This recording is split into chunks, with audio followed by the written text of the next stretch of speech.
Imagine working your dream job for 65 years and not feeling like you've worked a day in your life. Well, that's what the past 6 decades have been for a North Dakota Aviation Hall of Fame inductee, a Gold Seal instructor, and father of 2. I'll introduce you now to this one-of-a-kind pilot in this week's Someone You Should Know. With 65 years of flying, teaching, and mentoring under his belt, Harvey, North Dakota native Alan Sauter, better known as Al, now has a terminal named in his honor. Congratulations, Al. Well-deserved honor, John. So what exactly does it take to be inducted into the North Dakota Aviation Hall of Fame and later get an airport terminal named in your honor? To make a living or survive in aviation, you have to do everything. And that is exactly what Alan Sauter did, resulting in hundreds of trained pilots and the newly named Alan Sauter Terminal at the Harvey Municipal Airport. Al's passion for flying was sparked at the tender age of 3 in Harvey, North Dakota. His mother was making him pick potato beetles, and he wasn't happy about it. I was rebelling. So I was laying in the dirt looking up and an airplane flew over, and then my mother told me all about it. And she said, I said, what's that? And she said, that's an airplane. And there's a man in it. I knew then. Fast forward to age 9, and Al was working as a flagger for a local aerial applicator who owned some airplanes, and his passion grew. And then one summer, Al struck a deal with a farmer, and it was a deal he could not turn down. He said, if you come to work for me, I'll buy you that airplane. He said, how much is it? And I said, I think he wants $800 for it.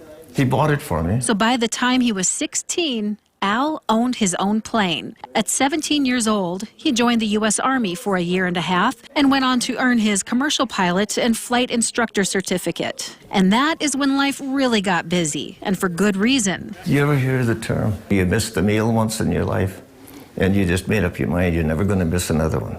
I missed a meal. From then on, Al went nonstop. He owned and operated his own crop spraying business, hauled mail and cargo across the Midwest, and provided instruction.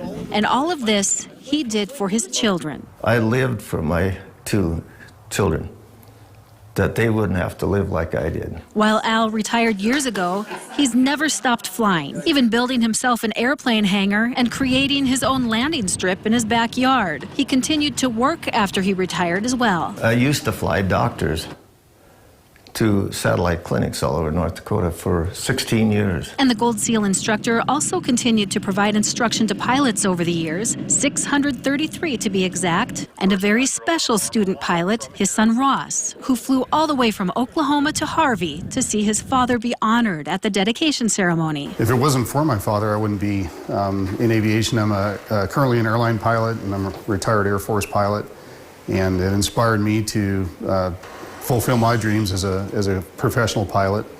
And if it wasn't for my father, I know a lot of people in the state of North Dakota wouldn't be in aviation also. And Al's daughter Renee has a home right next to his, allowing him to spend time with her and the grandkids. So just how did and does he continue to manage it all? At times I wonder. I look back and I wonder how I did all this. I built this, worked full-time, flight instructed. I'm driven. Al Sauter, one of a kind, is someone you should know.